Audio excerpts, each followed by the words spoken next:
Assalamualaikum warahmatullahi wabarakatuh. Bismillahirrahmanirrahim.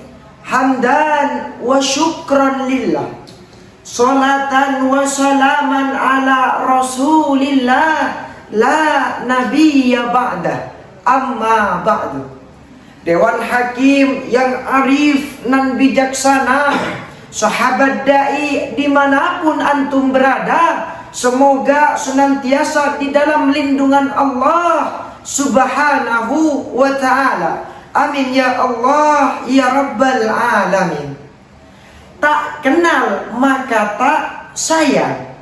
Kalau sudah kenal jangan terlalu sayang, karena kalau ditinggal sakitnya bukan kepala. Betul?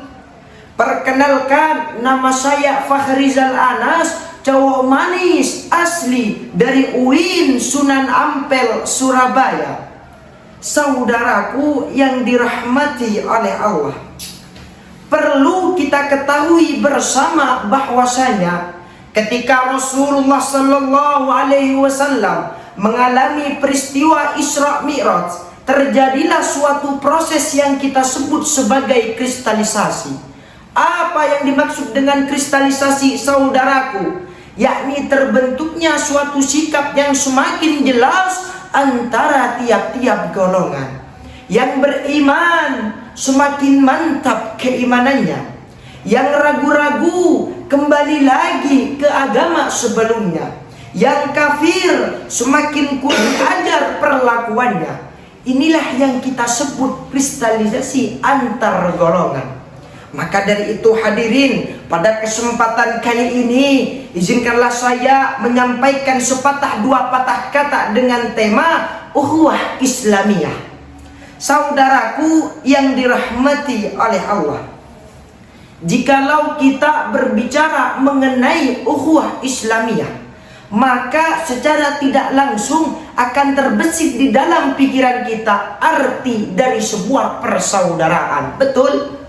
Namun jauh dari hal itu, saudaraku, makna sesungguhnya adalah ikatan yang dilandasi dengan keikhlasan dan ketakwaan kepada Allah subhanahu wa ta'ala. Ukhuwah Islamiyah merupakan suatu kekuatan yang sangat besar untuk membangun sebuah peradaban. Maka tak heran jika ada yang mengatakan bahwa kita sesama umat muslim diibaratkan satu anggota tubuh, yang mana jika ada anggota tubuh lain yang sakit, maka kita akan merasakan sakit yang sama. Betul? Sejalan dengan firman Allah di dalam Al-Quran surah Al-Hujurat ayat ke-10 yang berbunyi, A'udzu billahi minasyaitonir rajim, Bismillahirrahmanirrahim. Innamal mu'minuna ikhwatun fa aslihu baina akhawaykum wattaqullaha la'allakum turhamun. Shadaqallahul adzim. Innamal mu'minuna ikhwatun, sesungguhnya orang-orang mukmin itu bersaudara. Fa aslihu baina akhawaykum, maka perbaikilah hubunganmu dengan kedua saudaramu itu. Wattaqullaha la'allakum turhamun, dan takutlah kamu kepada Allah sehingga kamu mendapat rahmat. Lalu apa kandungan dari ayat ini, saudaraku? Profesor Dr. Wahbah Az-Zuhaili di dalam kitab tafsirnya Al-Munir jilid 13 halaman 486 menjelaskan bahwa ayat ini diawali dengan kata innama, yang mana ini berfungsi sebagai pembatas yang menunjukkan kepada kita semua bahwasanya tak ada persaudaraan kecuali di antara orang-orang mukminin, dan tak ada persaudaraan antara kaum mukmin dengan orang kafir. Maka jadilah engkau tali yang dapat menguatkan saudaramu, bukan malah menghancurkan saudaramu. Karena sejatinya saudaraku, kita ini semua sama. Yang membedakan hanyalah tingkat keimanan dan ketakwaan kita kepada Allah subhanahu wa ta'ala. Saudaraku, namun sayang, sungguh sayang, pernyataan di atas yang menekankan tentang pentingnya ukhuwah Islamiyah di dalam kehidupan sulit sekali kita temukan di zaman yang serba edan. Bagaimana tidak, saudaraku, hanya karena berbeda organisasi kemasyarakatan kita sampai berani membid'ah-bid'ahkan hingga mengkafirkan saudara kita. Betul? Hanya karena berbeda ras, suku, budaya, dan bahasa membuat kita menjadi orang-orang apatis terhadap saudara kita. Na'udzubillah, thumma na'udzubillah.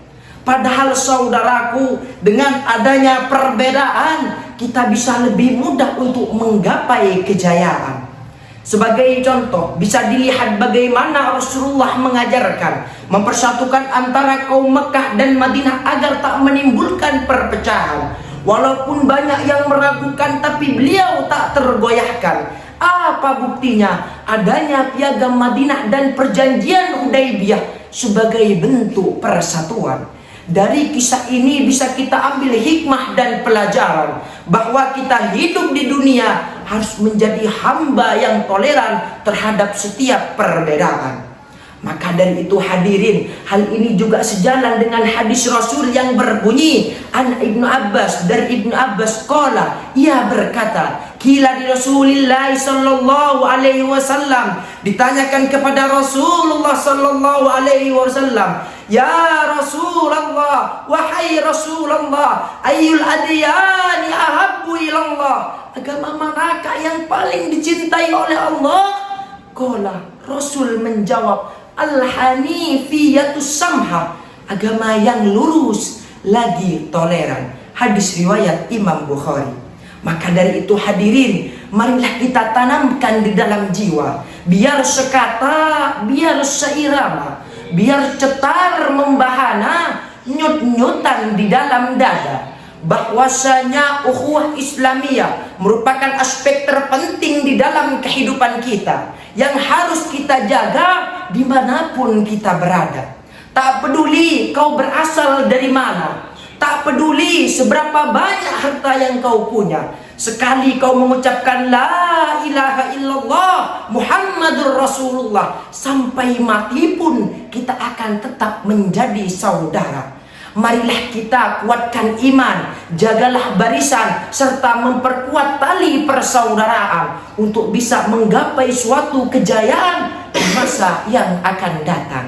Demikian yang bisa saya sampaikan. Terima kasih atas segala perhatian. Mohon maaf atas segala kekurangan. Wallahul muwaffiq ila aqwamit thariq. Tsumma assalamu alaikum warahmatullahi wabarakatuh.